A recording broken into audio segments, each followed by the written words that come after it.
Hello students, तो हम करेंगे एक्सरसाइज 12.1 का क्वेश्चन नंबर 4। तो क्वेश्चन नंबर 4 क्या दे रखा है, minimise z is equal to 3x plus 5y। यहाँ पे ये हमारा एक फंक्शन दे रखा है, इसको हमें मिनिमाइज करना है such that x plus 3y greater than equal to 3x plus y greater than equal to 2x y greater than equal to 0। तो यहाँ पे ये हमारे कॉन्स्टेंट्स दे रखे हैं, इनके ऊपर हमें इस फंक्शन को मिनिमाइज करना है।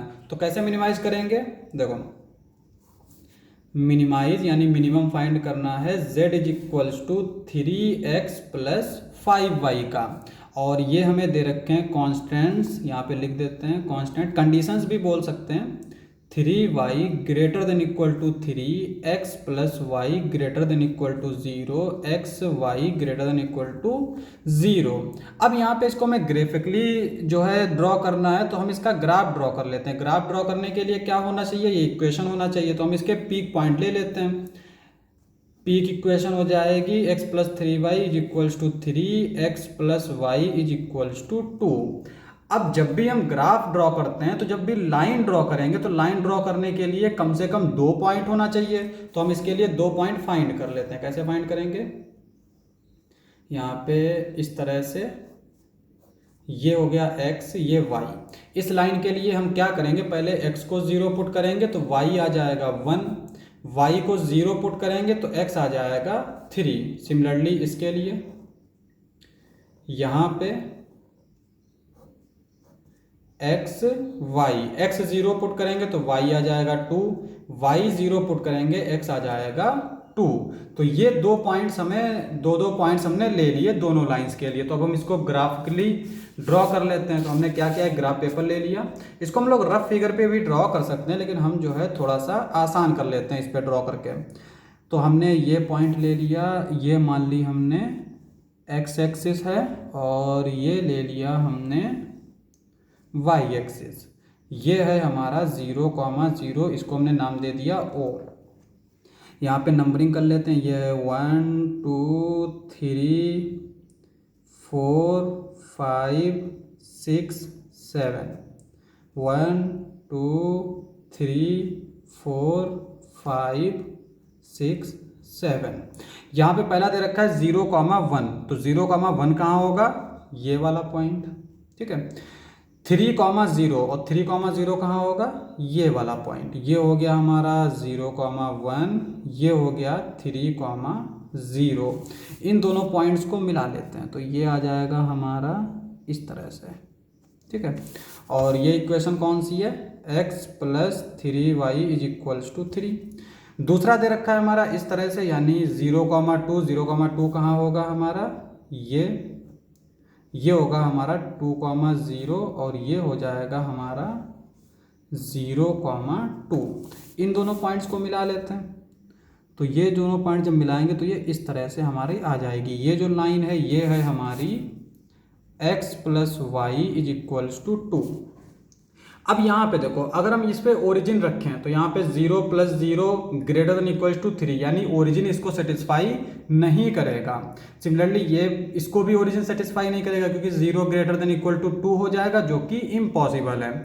तो इसका मतलब ये हुआ कि नीचे वाला रीजन नहीं आएगा, दोनों लाइन के लिए ओरिजिन वाला रीजन नहीं आएगा। तो रीजन कौन सा आएगा, ऊपर वाला, ये वाला कॉमन रीजन ये वाला आएगा। अब यहाँ पे हम देख सकते हैं ये क्या है हमारा, अनबाउंडेड, क्योंकि ऊपर हमारा कोई भी लाइन नहीं है जो इसको बाउंड करे, तो ये हो गया अनबाउंडेड रीजन। ये हो गया हमारा अनबाउंडेड रीजन। और यहाँ पे जो पॉइंट्स हैं, एक ये है, एक ये पॉइंट है, एक ये पॉइंट है। तो इसके जो कॉर्नर पॉइंट्स होंगे वो कौन कौन से होंगे, एक तो होगा हमारा ये, यानी कि 0,2, इसको नाम दे देते हैं A, और एक ये पॉइंट होगा।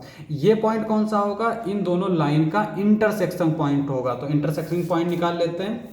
कैसे फाइंड करेंगे, यहाँ पे दोनों लाइन को हम लोग लिख लेंगे x plus 3y is equals to 3, ये हो जाएगा x plus y is equals to 2। इन दोनों लाइन्स को हम सॉल्व कर लेते हैं। तो क्या आएगा हमारा, यहाँ पे माइनस माइनस माइनस, तो ये कैंसिल आउट। 3y में से y जाएगा, ये बचेगा 2y, 3 में से 2 जाएगा, 1 बचेगा।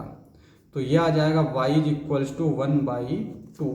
तो y आ गया हमारा 1/2। y की वैल्यू उठा के हम यहाँ पुट कर लेंगे तो x क्या आ जाएगा, x is equals to 2 minus 1/2। 2 2 ज़ा 4, 4 में से 1 जाएगा 3, तो 3/2। तो x आ गया हमारा 3/2। तो यहाँ पे ये जो पॉइंट है ये वाला, ये है हमारा 3/2, 1/2। इसको हम लोग नाम दे देते हैं b, 3/2, 1/2। और एक पॉइंट मिलेगा हमें ये वाला, इसको हम लोग नाम दे देते हैं c, 3, 0। ठीक है, तो यहाँ पे हमने सारे पॉइंट्स ले लिए। अब हम क्या करते हैं, इन पॉइंट्स पे मैक्सिमम मिनिमम देख लेते हैं। अब देखो यहाँ पे जो रीजन है वो हमारा क्या होगा, unbounded feasible region, unbounded feasible region, वो क्या होगा हमारा, ये हो जाएगा हमारा ABC। और पॉइंट्स क्या हो जाएंगे, A हो जाएगा 0,2, B हो जाएगा 3/2, 1/2, C हो जाएगा 3,0। अब इन पॉइंट्स पे हमें क्या चेक करना है, इसकी मिनिमम वैल्यू। तो पहले हम लोग क्या करते हैं, यहाँ पे पॉइंट लिख लेते हैं A 0,2, इस पर Z की मिनिमम वैल्यू क्या होगी, x की जगह पर 0 रखेंगे, y की जगह पर 2, तो यह आ जाएगा 3 × 0 + 5 × 2 which is equals to 10। b हमारा क्या है 3/2, 1/2। z is equals to 3 × x की जगह पर रखेंगे 3/2 + 5 × y की जगह पर रखेंगे 1/2। ये हो जाएगा 9/2, ये हो जाएगा 5/2, दोनों को ऐड कर लेंगे, 9 + 5 14, 14/2 यानी कि 7। तो ये आ गया हमारा 7। और C वाले पॉइंट पे देख लेते हैं 3,0। Z की वैल्यू क्या आ जाएगी, 3 × 3 + 5 × 0 विच इज इक्वल्स टू 9। अब मिनिमम कौन सी दिख रही है, ये 7। अच्छा, एक चीज हम लोग याद रखेंगे कि अनबाउंडेड रीजन अगर आ जाएगा, जैसे यहाँ पे देखो ये अनबाउंडेड रीजन है, ठीक है, तो इस अनबाउंडेड रीजन की मिनिमम वैल्यू मिल भी सकती है और नहीं भी मिल सकती है। तो जो मिनिमम वैल्यू आई है ये मिनिमम हो भी सकता है और नहीं भी हो सकता है, यानी अनबाउंडेड रीजन का मिनिमम जो है वो एग्जिस्ट भी कर सकता है और नहीं भी कर सकता है। तो यहाँ पे देखने में तो ये मिनिमम लग रहा है, लेकिन ये ज़रूरी नहीं कि मिनिमम हो। तो हम लोग उसके लिए क्या करते हैं, इसको एक और कंडीशन होती है, वो होती ये है कि जो हमें फंक्शन दे रखा है given z is equals to 3x + 5y, इसमें z को हम इससे लेस कर लेते हैं, यानी इसको इस तरह से लिख लेंगे z < 7। तो ये हमारा मिल जाएगा 3x + 5y < 7। अब हम इसको इक्वेशन बना लेते हैं, 3x + 5y is equal to 7। अब हम इसको ड्रॉ कर लेंगे ग्राफ में, पहले पॉइंट निकाल लेते हैं 2x y। अब पॉइंट यहाँ पे देखो, अगर हम x 0 पुट करेंगे तो y आ जाएगा 7/5, जो कि हमारा एक फ्रैक्शन टाइप में होगा। तो हम क्या करते हैं, इंटीजर ढूंढ लेते हैं। इंटीजर के लिए क्या करेंगे हम लोग, x की वैल्यू हम लोग 4 रख के चेक कर लेते हैं। जब 4 रखेंगे तो ये हो जाएगा 4 × 3 = 12, इधर आएगा तो ये हो जाएगा 7 - 12। 7 - 12 का मतलब -5, और 7 - 12 मतलब -5, तो माइनस में आ रहा है, तो हम लोग क्या करते हैं ऐसे रख लेते हैं 0, वही ठीक रहेगा। 0 रखेंगे तो ये हो जाएगा हमारा जो y आएगा वो आएगा 7/5। इसी तरह से अगर हम y को 0 पुट करें तो x आ जाएगा 7/3। ये हमारे 2 पॉइंट मिल गए। अब एक चीज़ देखो, यहाँ पे एक ये पॉइंट है, ठीक है, ये वाला, हम क्या करते हैं इस पॉइंट को इसमें रख के देख लेते हैं कि ये सेटिस्फाई कर रहा है कि नहीं कर रहा है। तो यहाँ पे जो पॉइंट है वो है 3/2, 1/2, ये आ जाएगा हमारा। इसमें अगर हम रखेंगे तो 3 × 3/2 + 5/2, यहाँ पे ये आ जाएगा 3 × 3 = 9/2 + 5/2, ये हो जाएगा 9 + 5 14 upon 2 which is equals to 7। तो यहाँ पे हम देख सकते हैं कि ये जो है इसको सेटिस्फाई कर रहा है। तो इसको सेटिस्फाई कराने का मतलब ये था कि हम चेक कर रहे थे कि क्या ये लाइन जो है ये इस पॉइंट से जाएगी या फिर नहीं जाएगी। तो इसका मतलब ये जाएगी। तो ये लाइन हमारी कुछ इस तरह से होगी, इसके दोनों के बीच से जाएगी इस तरह से, और ये रहेगी हमारी डॉटेड लाइन। ठीक है, डॉटेड लाइन क्यों रहेगी? क्योंकि यहाँ पे स्ट्रेक्ट इनइक्वालिटी है। अगर इक्वल वाली लगी होती ना तो हम सॉलिड लाइन बनाते हैं। अब यहाँ पे ये जो लाइन आई है ये हमारी क्या है, इन दोनों के बीच में है। और यहाँ पे जो इनइक्वालिटी दे रखी है ये दे रखी है इस तरह से।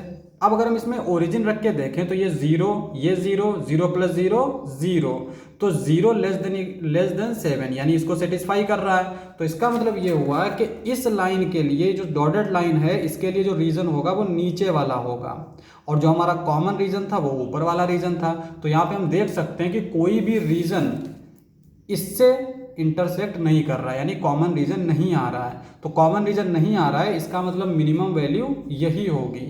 अगर कॉमन रीजन आ जाता तो मिनिमम वैल्यू एग्जिस्ट नहीं करती। तो यहाँ पे लिख देंगे minimum of z is 7 at किस पॉइंट पे है, x is equals to 3/2, y is equals to half. तो इस पॉइंट पे z की जो मिनिमम वैल्यू है वो है 7। ये हमारा आंसर हो जाएगा। क्वेश्चन समाप्त। नेक्स्ट लेक्चर में करेंगे नेक्स्ट क्वेश्चंस। आज के लिए बस इतना ही।